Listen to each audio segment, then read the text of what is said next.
Assalamualaikum warahmatullahi wabarakatuh, Umi.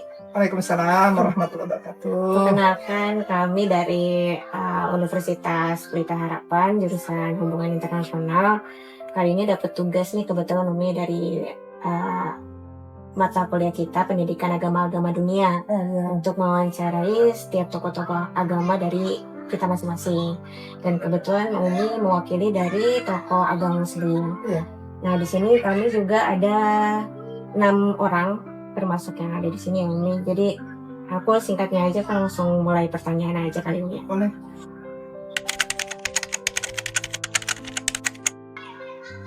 Nah, pertanyaan pertama tuh, apakah pandangan agama Muslim tentang keberadaan Tuhan, manusia, dosa, kitab suci, iblis, dan akhir zaman? Bismillahirrahmanirrahim. Jadi dalam agama Islam itu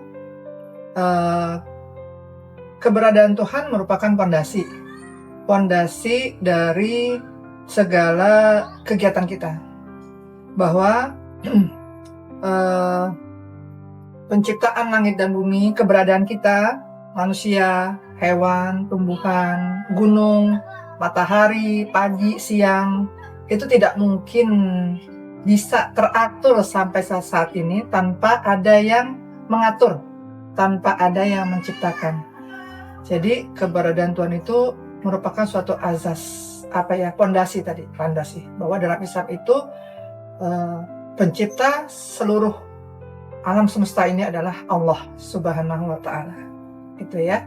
Kemudian tentang manusia.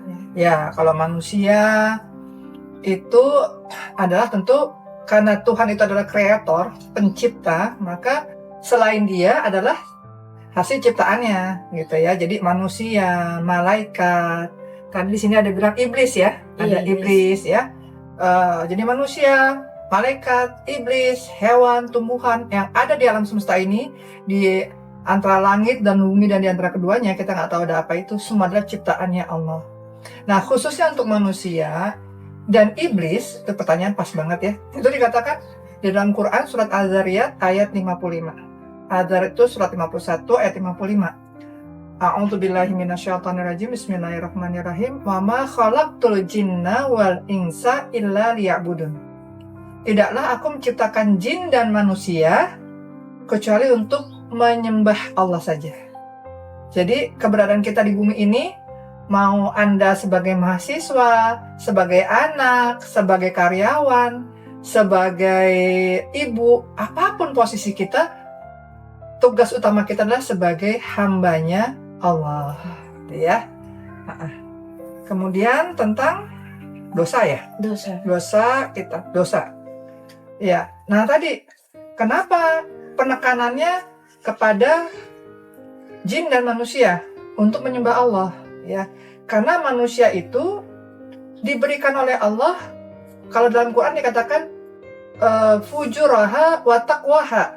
Dalam diri manusia itu ada sifat fujur, sifat ada bisa jadi sombongnya, bisa jadi riaknya, bisa jadi malasnya, bisa jadi ada juga sifat takwanya, sifat dia aku takut, aku pengen mengharapkan ridho Allah, aku takut hari kiamat, aku takut apa gitu ya. Jadi sifat ketakwaan dia.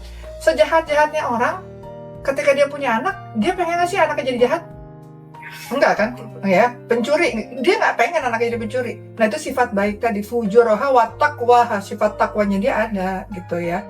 Jadi ketika manusia itu berbuat salah, itu yang dikatakan berbuat salah tanda kutip menurut syariat Islam, ya. Bukan secara pandangan manusia. Kalau maksudnya apa? Misalkan Nisa pakai kerudung kan, mungkin buat sebagian orang, ngapain kerudung, gitu kan? Nah jadi menurut syariat Islam, jadi berbuat dosa. Nah dalam Islam itu dosa itu tidak ada dosa warisan. Ya, tidak ada dosa warisan. Artinya gini, dosa itu ditanggung masing-masing. Masing-masing kita menanggung. Jadi tidak ada dosa orang tua ditanggung sama anak. Dosa kakek ditanggung sama cucu, nggak ada, gitu ya. Jadi Anda berbuat dosa, Anda akan bertanggung jawab nanti di pengadilan Allah kelak.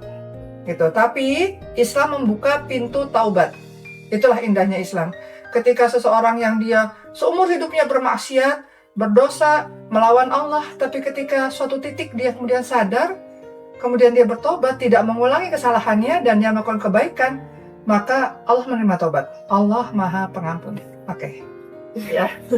Kemudian apa? Kitab suci. Yes, ya. Ya, kitab suci itu ibaratnya gini. Kalau kita beli handphone, beli TV, beli mesin cuci, beli kipas angin, beli apalah, lemari pun sekalipun, ada nggak sih petunjuknya? Petunjuk penggunaannya? Beli Samsung, Nokia, apalah gitu ya, maaf ya menyebut merek ya. Sama nggak sih petunjuknya antara Nokia dengan Samsung? Beda sih. Pasti beda. Tombol mesin cuci nih, antara Sharp dengan Panasonic dengan apa, sama nggak? Beda, iya kan? Beda merek. Bahkan satu merek aja, tapi lain tipe, kan ada ya? Iya. Misalkan Samsung 910, Samsung 920. Itu juga pengoperasionalnya beda gitu ya. Jadi, seperti itulah kitab suci itu, karena Allah yang menciptakan manusia, maka Allah menurunkan kitab suci sebagai buku pegangan supaya kita nggak salah. Iya, misalkan contoh nih, di dalam Quran itu ada kata-kata, janganlah kamu berkata kepada orang tuamu yang sudah tua. Ada dalam Quran, pernah nggak baca? Nggak tahu kan? Ternyata ada. Jadi Quran tuh gak isinya surga, neraka, dosa. Oh ini enggak. Ada kata-kata di surat Al-Isra itu. Janganlah kamu berkata kepada orang tuamu yang sudah tua. Kok ada kata kepada orang tua yang sudah tua? Karena kalau sudah tua, lemah dia, nggak berdaya dia, nggak punya uang dia, sakit-sakitan dia, membutuhkan kita. Kita lagi sibuk karir, sibuk dengan keluarga, dengan anak. Orang tua butuh perhatian. Terus kita bilang, nyuruh mulu, praktek mulu. Nah itu, ternyata dalam Quran, buku pedoman kita ada kata-kata, jangan berkata sama orang tua kita yang sudah tua. Kalau masih muda mah coba bilang sama emaknya. Dia apain? Nggak berani kita. Dikasih uang jajan lah nanti, ya kan? Nah gitu ya. Iya. Ya lanjut. Palingan tentang hari akhir ya. Akhir zaman ya. Iya. Ya. Dalam Islam itu akhir zaman itu adalah di mana seluruh kehidupan itu pasti akan berakhir. Hari akhir itu ada dua jenis nih, hari akhir yang sugro, yang kecil, sama hari akhir yang kubro. Hari akhir sugro, kecil itu apa? Kematian setiap orang. Itu mulai dari kematian setiap orang. Itu kan kematian, ya kan? Kalau masa iya sih dunia ini akan berakhir, manusia aja akan berakhir. Oh, tandanya nih. Buktinya, bukti bahwa suatu saat nanti akan ada hari akhir, manusia aja mati, ada nggak yang nggak mati? Iya. Aduh, kalau nggak mati kayak gimana tuh ya? Berarti semua yang diciptakan tuh pasti ada akhirnya. Pasti akan ada akhirnya, gitu ya. Hari akhir itu apa tuh tujuannya? Nanti setelah hari akhir itu ada hari kebangkitan. Nah, di hari kebangkitan itulah ketika orang-orang yang zolim, orang-orang yang melampaui batas, orang-orang yang menipu, orang-orang yang curang, maaf ya, misalkan jaksa misal nih, yang dia tahu nih si A benar, tapi karena dia disogok sama si B, dia menangin si B, si A kan terzolimi, si A kan terkalahkan. Di dunia dia kalah, nanti di akhirat dia akan menuntut balas. Oh, minta keadilan dari Allah. Kenapa ada hari akhir? Gitu. Kan suka ada tipu menipu dan lain sebagainya. Orang ketipu nggak bisa balas dia karena orangnya menghilang dan sebagainya. Nanti di hari akhir itulah, setelah di hari berbangkit, Allah akan menghitung semuanya. Kalau dalam bahasa Israelnya menghisap semuanya. Ya. Nah, ada yang nanti pertanyaan selanjutnya ditanya sama teman aku, salah satu teman aku. Boleh silakan, Dede.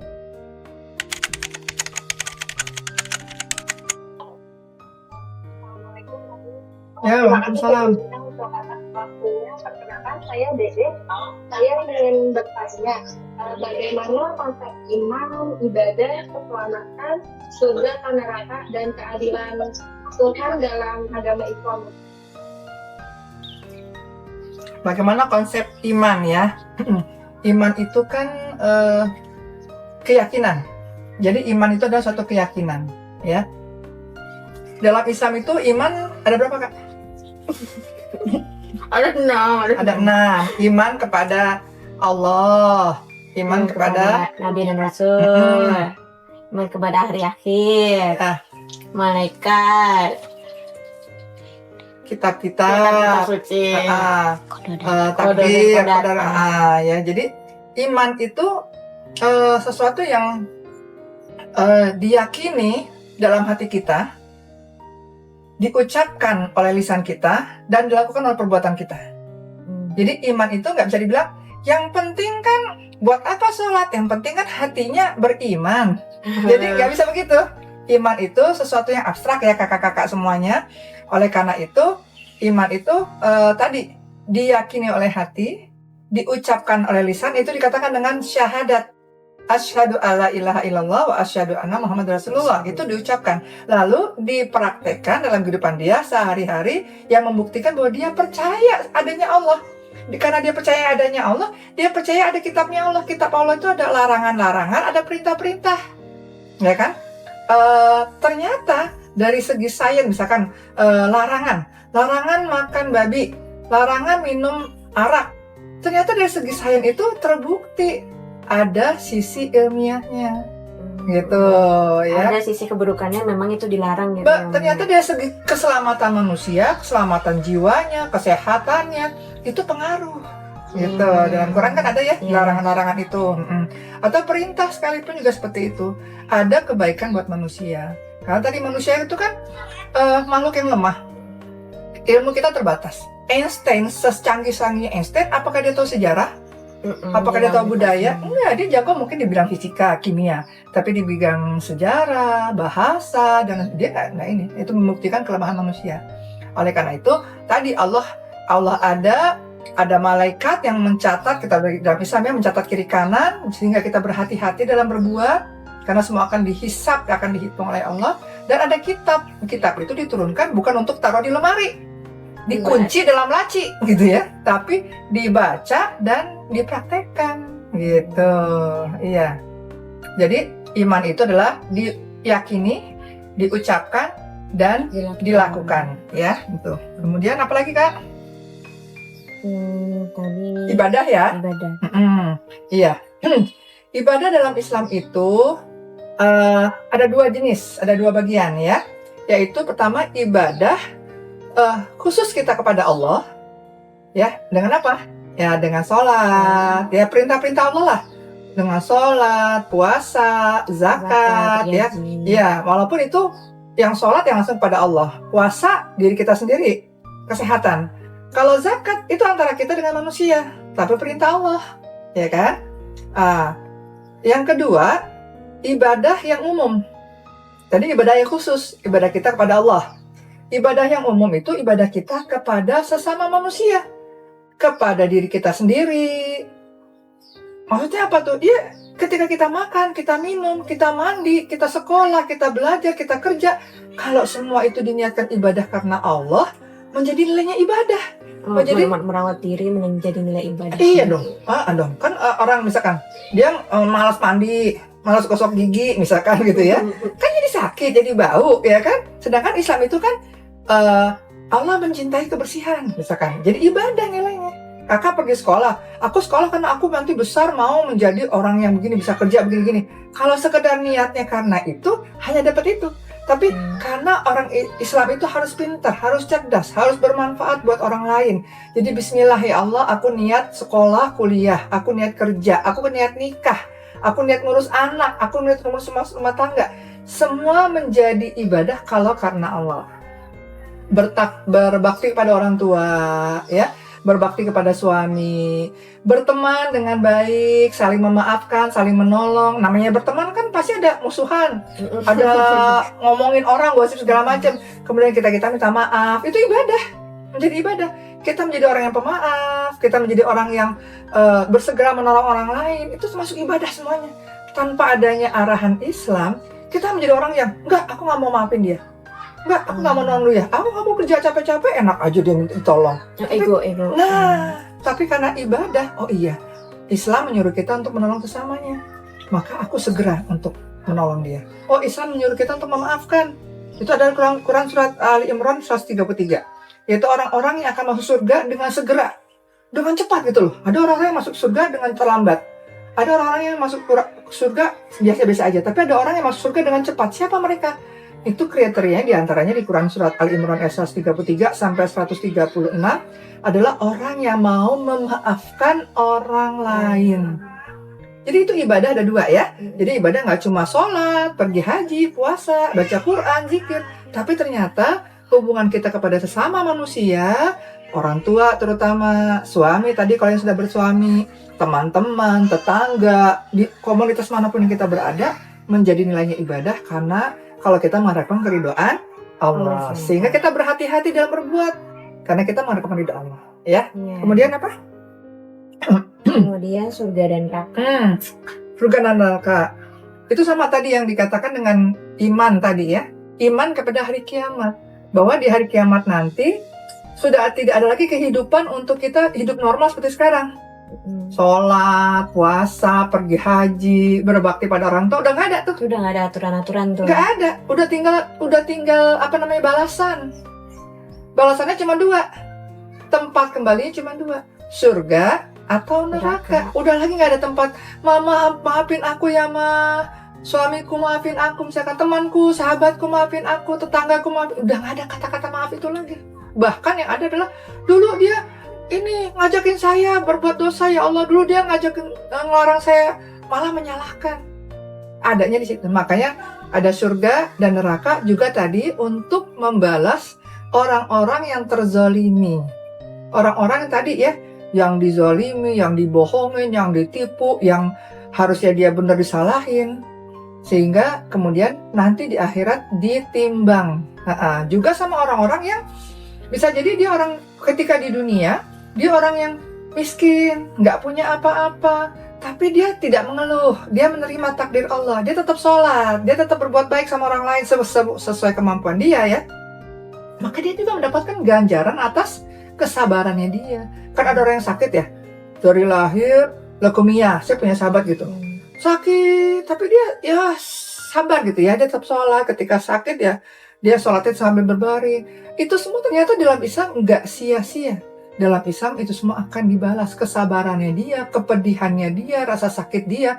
Bahkan dikatakan seorang muslim ketusuk duri di jalan, entah itu duri beling, entah itu duri tumbuhan atau duri ikan mungkin, kemudian dia bersabar, nggak kurang ajar siapa sih, brengsek, bukan kata-kata kasar, maaf ya.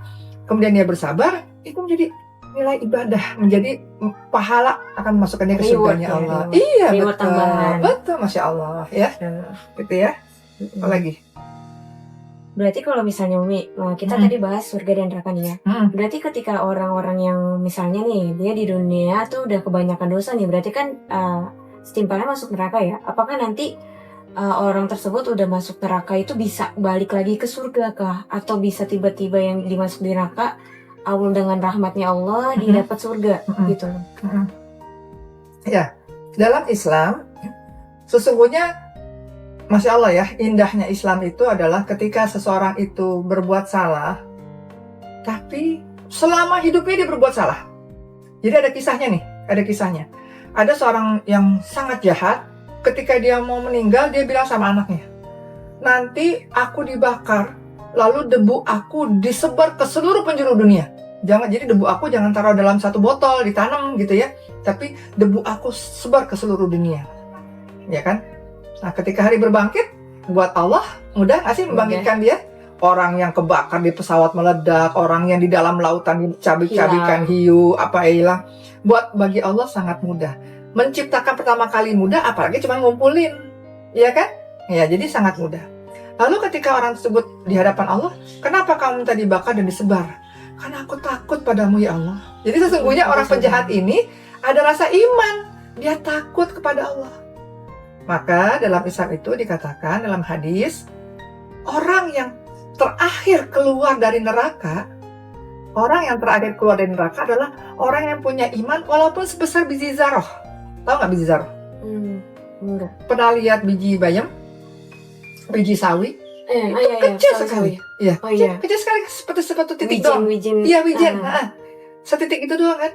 Tapi dia punya iman setitik itu, maka dia akan dikeluarkan setelah dibalas kesalahannya, dosanya, ya, kezolimannya, kebohongannya, kecurangannya, dibalas dulu di dalam Di neraka. neraka. Iya, Oh, jadi di neraka tuh seorang yang berdosa itu dibalas dulu dibalas dulu atas semua perbuatannya sampai perbuatannya. Nah, sampai kemudian Allah menyuruh setelah dia bersih, Allah menyuruh seorang yang punya iman walaupun sebesar zarah, sebesar biji itu keluar.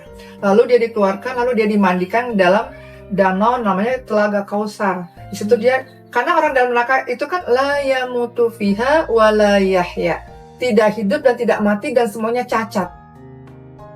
Jadi jangan bilang ya, banyak anak muda bilang ini nggak apa-apa lah masuk neraka, yang nanti kan keluar juga. Ih, ngeri banget. Tidak hidup, tidak mati, sekarat dan cacat. Gimana nggak cacat kalau diisinya api gitu kan ya? Iya, jadi nanti dia keluar, lalu dimandikan dalam Telaga Kausar, dia sempurna kembali. Lalu dia masuk ke dalam surganya Allah. Bahkan di surganya Allah itu orang bisa bertingkat-tingkat, sama kayak neraka bertingkat-tingkat sesuai dengan level dosanya dia ya. Nah, ketika di surga dia melihat orang lain di atas, dia nyesek, dulu kenapa aku sedekahnya nggak banyak, dulu aku kenapa berbakti pada orang tuanya nggak banyak, dulu aku kenapa nggak nuntut ilmunya yang banyak, dan seterusnya gitu ya. Berarti masih ada kesempatan dari rahmatnya Allah. Rahmat Allah, orang yang memiliki iman sebesar bizarah pun akan dikeluarkan dari neraka jahanam. Ya. Oke, berarti pertanyaan selanjutnya mungkin akan ditanyakan oleh temanku Umi. Boleh? Ya. Silakan.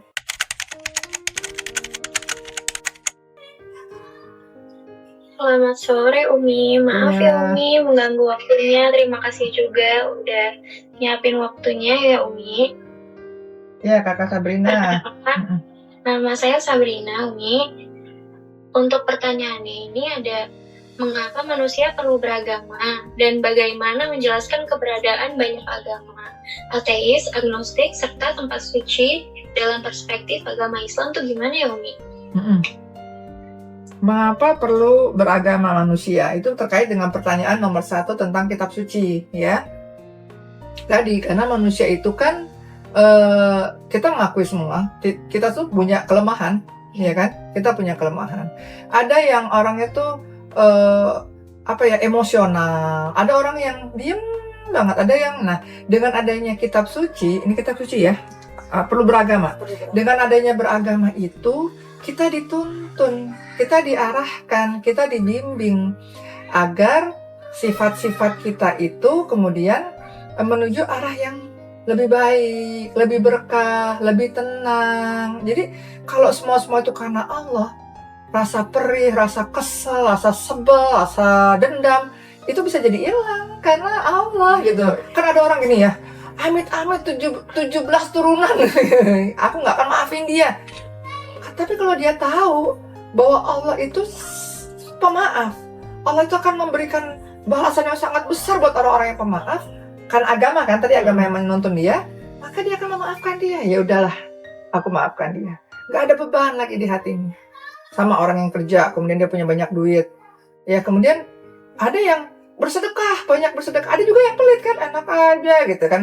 Betapa banyak orang-orang yang banyak uangnya bisa kemana-mana, tapi tidak bisa pergi haji. Dia kemana-mana bisa, ke luar negeri kemana aja bisa gitu ya. Tapi pergi haji enggak. Nah itu dalam Islam nanti itu dituntut bahwa dengan kamu misalkan tadi ya berbaik hati, berbakti pada orang tua, kamu memaafkan, kamu menolong, kamu beribadah haji, itu akan menemukan ketenangan-ketenangan yang tidak kamu temukan ketika kamu pergi ke mall, ke tempat-tempat yang apa gitu ya. Itu akan dirasakan ketika dia sampai di sana gitu. Jadi agama itu menuntun kita menuju arah yang berkah, menuju arah yang keselamatan, menuju arah yang kebahagiaan yang hakiki, bukan kebahagiaan yang semu. Oh, bukan kebahagiaan sementara ya. Kebahagiaan Gitu. halu gitu. Contoh ya, maaf ya, yang paling gampang ini adalah dalam Quran tuh surah 17 Al-Isra ada kata-kata jangan dekati zina, wala taqrabu zina. Ya, jangan kamu dekati zina karena zina itu lebih banyak kepada kemaksiatannya. Ketika kita jangan dekati loh, bukan tidak hanya jangan melakukan zina, tapi jangan dekati, dekat-dekat aja nggak boleh. Berdua-duaan, maaf ya, dengan laki-laki yang bukan muhrimnya. Kalau tanda kutip sekarang kan pacaran ya. Sekarang yang banyak jadi korban siapa? Sebenarnya kalau pacaran tuh yang jadi korban siapa? Wanitanya pasti. Apakah laki-laki ada bekas kalau dia sudah tidak perawan, tidak berjaka? Nggak ada. Kalau perempuan ada jejaknya bahwa dia tidak perawan. Ya, nanti dia sendiri ketika laki-lakinya pergi, dia sendiri yang merana gitu. Karena itu sudah jadi banyak kejadiannya seperti itu. Nah, agama itu menuntun Agama kita itu menuntun untuk tidak tadi merusak kesenangan diri yang juga ya. iya, tidak kesenangan yang duniawi. Tadi kan jangan minum arak.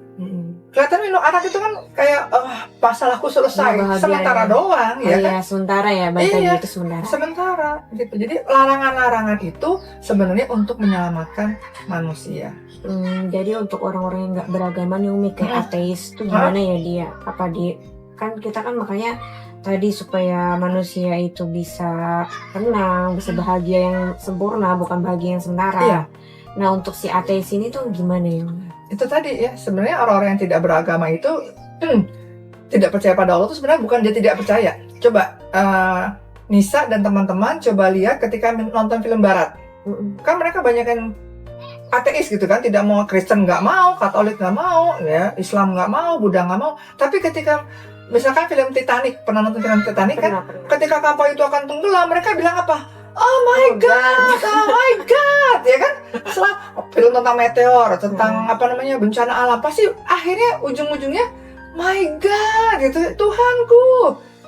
Di puncak rasa keputusasaan mereka, di puncak rasa panik mereka itu, mereka mengakui kelemahan mereka dan mereka minta pertolongan Allah. Sesungguhnya seperti itu. Jadi ateis itu bukan karena mereka nggak percaya, kesombongan dalam diri mereka itu dan tidak mau diatur. Karena setiap agama ada aturannya. Betul. Kristen ada aturannya, Katolik ada aturannya, Hindu ada aturannya. Mereka nggak mau diatur aja, gitu. Atau lebih dikatakan mereka nggak mau menerima saran kali ya Umi. Iya kan, aturan itu kan berarti kayaknya mengekang ya. Padahal kemanapun kita pergi, saya tanya, ada aturan nggak di kampus Anda? Ada kan? Masuk kampus jam sekian, keluar jam sekian. Masuk kampus misalkan harus pakai alma mater ini. Itu kan aturan. Iya. Di jalan raya ada lampu merah, kuning, hijau. Aturan bukan? Coba kalau kita aturan nggak yang untuk menyelamatkan diri Nah sendiri. itu contoh itu ya. Jadi orang-orang ateis itu nggak mau diatur gitu. Semaunya mereka aja. Gitu. Ya. Kalau tentang tempat suci nih tadi kan dibahas nih tempat suci. Tempat suci dalam agama Islam itu maksudnya tempat suci Ka'bah gitu, Mekah. Ya mungkin maksudnya tempat ibadah kali ya. Kalau Muslim kan kalau selagi tempat itu bersih kita masih bisa beribadah dimanapun. Ya, tempat suci dalam umat Islam itu ya tempat-tempat yang kalau yang khusus banget itu kan seperti Mekah, Madinah ya, karena di situ ada 3 tempat suci umat Islam itu di Mekah, karena ada Ka'bah, Madinah karena di situ ada Rasulullah, jadi dimakamkan di Madinah, dan satu lagi Masjid Al-Quds ya di Palestina, karena itu adalah Masjid Al-Aqsa, masjid yang pertama kali di mana para nabi semua berkumpul di situ. Kiblat pertama umat Islam itu bukan Ka'bah, kiblat pertama umat Islam itu Al-Aqsa di Palestina, gitu ya. Itu tempat sucinya. Secara umum seluruh bumi itu adalah tempat suci umat Islam. Ya, secara umum, mau di padang pasir, mau di hutan, kalau kita mau sholat, boleh di situ. Asalkan bersih. Asalkan tidak ada najis. Nah, najis itu misalkan di situ ada kotoran ayam, ada kotoran bebek, ya jangan di situ. Cari tempatnya tanah, tapi tanahnya bersih. Itu tempat suci buat umat Islam. Jadi tempat suci umat Islam itu ya tadi yang bersih. Jadi karena Islam itu suka kebersihan, tidak ada najis, ya. Boleh pertanyaan selanjutnya nanti disambung sama teman saya.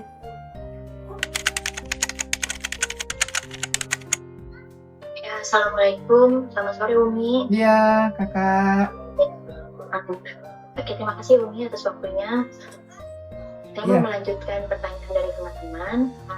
Menurut pandangan Umi dalam agama Islam ya, Indonesia ini kan multikultural ya, termasuk agamanya banyak nih.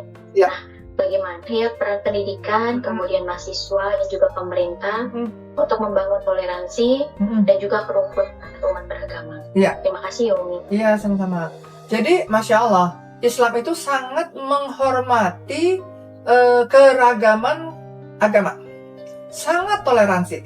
Buktinya apa? Sampai ada Quran, isi Quran yang mengatakan surah Al-Kafirun ya, lakum dinukum waliyadin. Untukmu agamamu, untukku agamaku. Kamu mau ibadah di gereja, di katedral, di tempat-tempat ibadah-ibadah vihara, ya silakan. Kami tidak akan mengganggu. Itu terbukti di Palestina itu. Ketika Palestina itu dipimpin oleh umat Islam, kakak-kakak semua silakan baca sejarah, buka sejarah. Hampir 800 tahun dunia ini diperintahkan oleh daulah Islam. Dan itu umat-umat beragama yang lain tidak ada yang diganggu. Ketika mereka mau pergi ke gereja tadi, ke katedral tadi, ke vihara, dan silakan, nggak diganggu. Ya, nah tadi jadi Islam itu sangat menghargai privasi orang. Jadi silakan Anda mau merayakan perayaan apa, Paskah kah, perayaan kenaikan Isa Al-Masih kah? Silakan, kami nggak akan ganggu karena itu kepercayaan kalian. Tapi kalian juga jangan ganggu kami. Jadi pemerintah sangat berperan untuk menjaga kerukunan umat beragama karena dia kan yang punya kuasa, gitu kan, yang punya peraturan juga, gitu ya. Jadi pemerintah sangat berpengaruh. Pendidikan juga begitu. Pendidikan itu tentu mengarahkan jangan orang-orang tuh menjadi orang-orang yang apa tuh kalau dibilang tuh Berpikiran pendek. apa sih kalau Islam ekstremis misalkan gitu ya. Enggak, dalam Islam tuh nggak ada ekstremis itu orang yang bikin ini ya. Misalkan enggak, pokoknya yang enggak ini bakal begini, enggak begitu juga. Ya udahlah, kum dinukum waliyadin, untuk agamamu, untuk agamaku.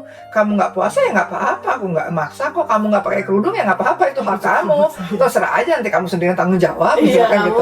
Kamu nggak sholat ya terserah gitu ya. Karena yang mempertanggungjawabkan itu diri kamu, masing-masing. Tapi tadi pendidikan sangat berperan untuk menyampaikan informasi ini kepada masyarakat ya. Mahasiswa tentu adalah orang-orang yang berpendidikan juga seperti itu. Dia punya tanggung jawab untuk menyampaikan lagi ke masyarakat bahwa Islam itu agama yang sangat toleran. Silakan kalian mau beribadah, kami tidak akan ganggu. Dan itu terbukti dalam sejarah. Gitu ya. Berarti boleh langsung ke pertanyaan berikutnya, teman-teman. Sebelumnya, selamat sore Umi, terima kasih untuk waktunya ya. Sama-sama kakak. Oke, perkenalkan nama saya Yulianti. Iya. Jadi saya mau menanyakan bagaimana sih sikap agama Islam terhadap isu-isu moral dan sosial seperti contohnya itu korupsi dan LGBTQ. Iya. Seperti korupsi dan LGBTQ. Sebenarnya Islam itu enggak, itu kan termasuk hal-hal yang besar ya kakak ya. Hal yang besar. Islam itu sangat memperhatikan soal moral. Moral itu apa sih? Moral itu akhlak. Ya, kalau dalam Quran, dalam hadis itu dikatakan Rasulullah berkata, "Innama bu'istu liutammima makarimal akhlak." Sesungguhnya aku itu diutus untuk memperbaiki akhlak. Akhlak kenapa? Akhlak itulah modal ketika kita bergaul dengan orang lain. Kita kan makhluk sosial. Ya kan, bukan makhluk sendiri, gitu kan? Kita butuh orang tua kita, ya kan? Kita butuh mungkin kakak adik kita, orang yang bantu. Kita makan, kita butuh petani. Iya. Kita makan, kita butuh pedagang, nelayan. Kita butuh peternak untuk membantu konsumsi kita. Jadi moral itu sesuatu yang sangat diperhatikan dalam Islam, gitu ya. Makanya dalam Islam itu dikatakan, janganlah kamu dalam surat Al-Hasyr itu, janganlah kamu saling mengejek-ejek. Karena kalau kita udah ngejek, jadi balas-balasan kan. Makanya jangan saling mengejek, jangan mengolok-olok satu dengan yang lainnya. Bisa jadi orang yang kamu ejek lebih baik daripada kamu. Jadi dalam Quran tuh banyak ayat-ayat yang berhubungan dengan moral. Tadi, maafkanlah, lapangkanlah, tolonglah, muliakanlah orang tuamu, gitu ya. Misalkan juga ada ayat, kakak tahu nggak ada ayat, jangan masuk ke dalam kamar orang tua dalam 3 waktu. Jadi waktu subuh, waktu siang, dan waktu malam. Karena pada saat itu mungkin orang tua kita sedang beristirahat, pakaiannya tidak ini gitu ya. Itu soal moral itu, gitu ya. Jadi ada juga tadi saling tolong menolong, saling memudahkan, itu kan moral. Ya kan, akhlak itu akhlak ya. Nah itu berhubungan dengan korupsi. Nah jelas itu ya, dalam Quran itu di surat Al-Mutaffifin. Mutaffifin itu di juz 30. Itu kata-katanya adalah, janganlah kamu menyurangi timbangan. Janganlah kamu Kita kan sering ya kalau ke pasar ya kakak-kakak ya, apa kalau kita tomat udah sekilo, kita panasin bang, panasin. Dengan maksudnya Panasin, Bang, tambahin satu lagi biar lebih panas gitu kan. Sebenarnya itu nggak boleh. Itu bentuk korupsi sebenarnya. Itu udah bentuk korupsi kecil ya? Iya, korupsi kecil dong kita, gitu ya. Korupsi itu nggak cuman yang kayak pejabat gitu ya. Kakak nih kerja di kantor, padahal ini pada kerja semua kan. Iya, kita Lalu di kerja. kantor, kakak dikasih laptop. Laptopnya itu dipakai untuk apa? Kerja. Untuk kerja. Kakak pakai untuk lihat IG, Twitter, atau kakak ngeprint, Iya. ngeprint tugas. Tanpa Padahal- izin nih, tanpa izin. Iya, Oke. bukan ngeprint tugas kantor, tapi tugas kuliah. Korupsi nggak itu? Korupsi Nah, sih. iya. Boleh nggak itu? Nggak boleh, Kalau astagfirullah. kalau kakak yang punya perusahaan boleh nggak Boleh, begitu? silakan. Saya yang punya perusahaan. Mas kalau ke karyawannya boleh nggak? Kalau Iya semua sih, karyawan harus gitu, izin, ya, izin. itu ya. Jadi kayak gitu. Jadi hal yang kecil gitu ya. Jadi juga tuh jangan nunjuk orang lain dulu. Nah, lihat dulu nih, Korupsi ke nunjukin diri sini dulu. ke diri kita dulu nih, ke diri kita sendiri dulu nih. Itu korupsi nggak itu kita? Ya jadi jangan, korupsi yang pejabat aja. Kita sendiri. Nah, misalkan kita kerja nih, kakak-kakak kerja semua kan, harus masuknya jam 8. Misalkan masih belum pakai sistem fingerprint. Kalau sekarang udah fingerprint ya. Kalau dulu kan enggak ya, masih absen. Kita tulisnya, padahal kita datang 8.15, kita tulisnya jam 8. Korupsi nggak itu? Korupsi itu. Korupsi. Bohong, termasuk bohong juga. Bohong dan korupsi gitu ya. Jadi Islam tidak membenarkan itu. Jadi tadi surat Al-Mutaffifin, janganlah kamu kalau pedagang jangan kasih apa tuh pemberat di bawahnya. Berat. Jadi padahal cuma 80 gram, kita bilang udah 100 gram. Ya kan itu korupsi itu pedagang. Karena semuanya kan dihisap sama Allah. Jeruk nih, jeruk, anggur, apel, belum Belum lagi itu semua karena dilihat diberat-beratin, di bawah timbangan dikasih apalah nggak tahu kita. Lalu kita bilang udah sekilo, padahal nggak. Nah itu, Masya Allah. Bahkan ya ada pedagang nih kakak-kakak, ada nih sekarang pedagang itu ada di daerah Turki kalau nggak salah. Dia kan dijual kayak martabak ya. Nah ketika dijual martabak itu, kertasnya itu ditimbang sama dia. Jadi ditambahin sama dia. Lebih dari sekilo misalkan. Kenapa? Kok dilebihin? Ini kan udah lebih. Enggak, karena kertasnya itu ada 0 sekian gram. Iya, saking dia takut nanti dihisap sama Allah. Ya Allah. Ya. Iya. Aduh, merinding. LGBT. Nah, LGBT ini sangat berhubungan dengan sesama kita, Kalau LGBT itu dibiarkan, apa yang terjadi? Saya tanya. Hancur sih. Perempuan sama perempuan, ya, Laki-laki sama laki dengan laki-laki, atau sekarang ada incest ya, bapak dengan anak. Oh iya. Ya, ada hubungan incest namanya, bapak dengan anak, ya, anak dengan ibu, itu kan, naudzubillah min dzalik ya. Yang ada apa coba? Dalam Islam kan nggak boleh tuh, hubungan Iya. saudara tuh nggak boleh. Sangat tidak Apa yang boleh. terjadi? Adanya cacat, karena pembawa-pembawa yang karir yang lemah menjadi kuat, karena bapak ketemu sama anak ketemu sama ibu. Yang tadinya lemah menjadi kuat, terjadilah anak-anak yang cacat. Bisa dicek di dalam apa namanya, di dunia ini ada loh kebudayaan suatu daerah yang pernikahan saudara. Seperti itu jadinya banyak di lingkungan itu menjadi anak-anak yang cacat, ya. Kenapa nggak boleh dalam Islam? Karena itu tadi Islam melarang justru karena memang itu tidak baik untuk Anda menyelamatkan. gitu ya. Iya, kalau laki sama laki, nanti jadi apa itu? Adanya adalah penyakit. Perempuan sama perempuan adanya penyakit, dan akan terjadi generasi penerus nggak? Iya. Nggak ada, kan nggak Iya. ada. Kalau Iya. laki sama laki, perempuan sama perempuan, jadi ada generasi penerus nggak? Nggak ada. Yang ada generasi penerus kalau laki ketemu sama perempuan. Tapi laki dan perempuan yang tidak menikah, yang maaf ya suka jajan, lakinya suka jajan ataupun perempuannya suka jajan, yang terjadi apa juga? Penyakit sipilis, kaki gajah, dan penyakit yang mengerikan nih pokoknya. Jadi sebenarnya Islam itu sebenarnya sudah melarang. Mm-mm. Karena memang itu tidak baik untuk diri Tidak Anda. baik buat diri dia sendiri, tidak baik buat masyarakat itu sendiri, lingkungannya dia sendiri. Tapi kira-kira kalau dalam Islam menyikapi orang-orang yang seperti itu gimana ya? Kayak ada nih, kita tahu nih dia tuh ada. suka sama sesama jenis. Kita harus nasihati dia. Kan ada yang bilang gitu, itu gifted, pemberian Iya. dari Allah. Ada yang bilang gitu kan, dia punya begitu. Enggak, sebenarnya enggak begitu. Ya, dia harus melawan. Jadi yang namanya ibadah, tadi ada kata-kata tentang ibadah ya. Iya, iya. Ibadah itu sesuatu yang harus kita paksakan. Kakak mau sholat maghrib, dipaksain nggak? Kalau lagi sibuk-sibuknya kerja, lagi sibuk-sibuknya Harus kerjaan tugas, dipaksa. ya kan? Kok nggak dipaksa kan bablas, Iya. sibuk dengan kerjaan, ya kan? Sholat subuh, dipaksa kan nggak? Lagi ngantuk-ngantuknya, dipaksain bisa bangun subuh. Bisa sih jam 6 kita sholat subuh gitu ya, tapi kan juga dipaksakan juga. Jadi ibadah itu sesungguhnya sesuatu yang tidak boleh dilakukan kalau tidak ada perintah Al-Quran atau hadis Nabinya. Ibadah itu harus dipaksakan. Sama tadi, aku suka sama dia seorang laki-laki gitu bilang, dia ganteng, dia baik sama aku, dia harus paksa. Nggak boleh, dalam Islam nggak boleh, aku takut sama Allah, aku takut. Nah itu jadi dia harus dipaksa. Jadi tugas kita harus mengingati dia. Jangan malah toleransi yang dipakai, beda nih ya. Toleransi itu beda. Karena Khawatirnya kita ada yang harus ngejudge dia, lu salah nih, lu salah gitu loh. salah tapi dengan cara yang baik. Jangan sampai cara dia sakit hati kemudian dia menjauh dari kita. Itu justru tidak baik ya. Kita nasihatin dia, terus ingetin dia. Ntar lo sakit, lo untuk kejadian-kejadian orang-orang yang begini gini. Islam Kita itu larang ingetin, bukan karena jadi jangan toleransi, ini toleransi dong. Katanya Islam toleransi, enggak. Untuk hal-hal yang memang dilarang dalam Islam, maka kita harus tegas melarangnya juga. Untuk karena hal-hal itu yang sudah dilarang di Al-Quran, sudah jelas. jadi Lelaki bukan untuk toleransi. perempuan untuk lagi gitu Iya ya. begitu. Dan nggak enaknya jangan sama nggak enak kok sama dia gitu kan, sering gitu ya. Ketika ketahui dia salah, kita bilang lu Kita tegur betul. dong. Nggak Nggak enak enak. sama dia, nggak enaknya sama Allah.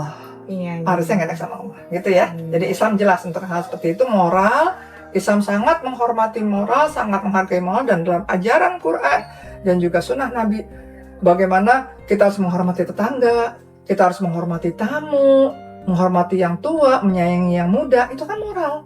Islam tuh sangat menghargai nilai-nilai tersebut. Ya, gitu ya kakak-kakak ya.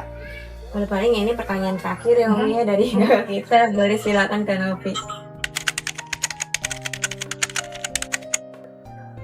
Terima kasih ya Umi, waktunya Sama-sama, udah sediain Kakak. waktunya buat kami. Iya kak. Kenalkan saya Novi Susanti. Pertanyaan saya mungkin pertanyaan yang terakhir di sesi kita ini mengenai menurut Umi ini dalam agama Islam, perspektif Umi memandang kemajuan teknologi dan produksi dalam kehidupan bagaimana? Apakah ini modernisasi ini mendukung atau mengganggu nilai-nilai spiritual dalam Islam? Ya. Teknologi dan modernisasi ya. Ya, modernisasi yang baru. Misalnya teknologi sekarang udah ada AI. Oh, sebenarnya Islam itu sangat Al-Quran ya kakak-kakak semuanya. Kalau kita baca Quran itu, Al-Quran itu sangat saintis. Al-Quran itu sangat saintis. Kalau kita mempelajari Quran dengan benar-benar, ya banyak sekali. Kakak-kakak bisa cek nanti ya, bisa googling di YouTube kah, di Facebook kah, di IG dan sebagainya. Ada seorang dokter yang dia masuk Islam hanya gara-gara ketika dia baca surat An-Nisa tentang ketika orang itu masuk ke dalam neraka, orang yang bersalah, orang yang zalim itu masuk ke dalam neraka, maka Allah akan hancurkan dia, Allah bakar dia, lalu diganti dengan kulit yang baru. Lalu Allah hancurkan lagi, Allah ganti lagi dengan kulit yang baru. Jadi bukan tulang, bukan daging, bukan otot, bukan urat, bukan saraf, tapi kulit. Kenapa? Kalau buat kita kan sesuatu ya baca aja gitu, oh iya kulit gitu doang kan. Ternyata dari segi ilmiah, kedokteran, yang bisa merasakan sakit itu adalah kulit. Sedangkan dia dokter spesialis kulit. Hanya gara-gara satu ayat itu dia masuk Islam. Jadi Islam itu sangat saintis. Banyak ayat-ayat yang lain yang berhubungan dengan saintis juga. Misalkan kalau di dalam Islam itu kan ketika seorang istri meninggal oleh suaminya atau ditinggal cerai oleh suaminya, dia boleh menikah lagi setelah 4 bulan. Ada namanya masa iddah gitu ya kakak-kakak ya. Boleh 4 bulan. Ternyata dari segi saintis, jadi orang yang menikah, si suaminya itu kan bercampur dengan istrinya, itu meninggalkan jejak selama 3 bulan di dalam rahim istrinya. Walaupun nggak jadi anak, walaupun nggak itu, ya. Sehingga kalau udah 4 bulan udah hilang tuh jejak suaminya. Jadi udah jelas ini anak. Kalau dia langsung nikah, ini anak siapa nih? Anak yang suaminya yang meninggal atau yang mencerai, atau anak yang sudah ini apa yang baru menikah ini. Tapi kalau laki-laki hari ini istrinya dicerain atau hari ini istrinya meninggal, besok pun dia menikah boleh.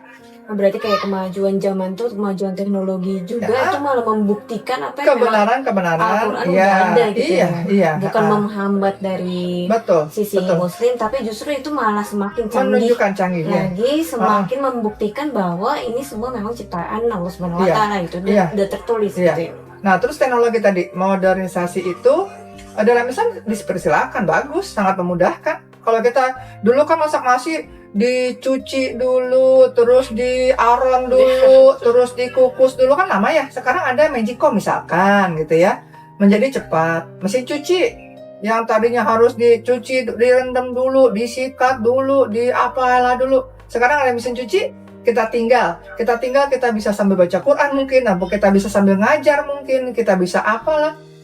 Modernisasi itu teknologi itu bagus gitu ya, asal tidak disalah gunakan. Tadi salah gunakan itu apa? Untuk korupsi. Oh iya. Ya kan? Memanipulasi data gitu misalkan. Atau teknologi dipakai untuk apa? Alat kedokteran untuk menggugurkan kandungan. Na'udzubillah min dzalik. Teknologi dipakai untuk itu. Jadi orang bisa bebas, nggak ketahuan lo udah hamil, digugurin terus ya 2 bulan 3 bulan gitu misalkan ya. Na'udzubillah, kan nggak boleh. Yang kayak gitu ya nggak boleh ya kakak ya. Jadi modernisasi boleh dalam Islam, silakan dalam Islam, tapi tidak keluar dari batas-batas norma agama, tidak keluar dari batas moral. Jadi balik lagi ke manusia yang menggunakan teknologi tersebut gitu. Betul. Balik lagi nanti ada pembalasannya atas apa yang kamu perbuat iya, gitu. Iya. Kan AI itu kan bisa membuat orang yang berpakaian rapi jadi kelihatan telanjang. Iya kan? Itu dalam batas moral itu nggak boleh. Sama agama juga apalagi gitu ya. Jadi teknologi silakan. Kemajuan teknologi memudahkan manusia, sangat dianjurkan. Tapi tidak untuk disalahgunakan. Gitu ya. Oke. Dan berarti paling dari sekian semua pertanyaan, terima kasih Umi udah meluangkan waktunya udah menjawab pertanyaan kita masing-masing. Mungkin kalau teman-teman ada yang ingin menambahkan, silakan. Ada yang mau ditanyakan apa ada yang kurang jelas kali, silakan.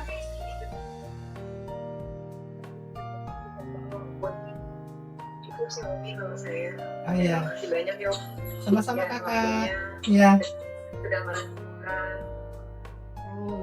Semoga dari pertanyaan dan sesi ini banyak gunanya buat kami ke depannya, penjelasan dari Umi, dan mudah-mudahan dapat bersilaturahmi langsung suatu hari ya Umi. Insya Allah, ya. Terima kasih banyak kakak, semangat belajarnya. Umi mengingatkan, niatkanlah kalian belajar, kalian bekerja, apapun yang lakukan dalam rangka mencari keridhaan Allah, keberkahan Allah, kebekal menuju akhirat. Ya, ya. Terima kasih. Amin, terima kasih banyak Umi. Sama-sama kak. Terima kasih banyak ya Umi. Ya, sama-sama. Dadah. Berat, maaf. Ini ya. Oke.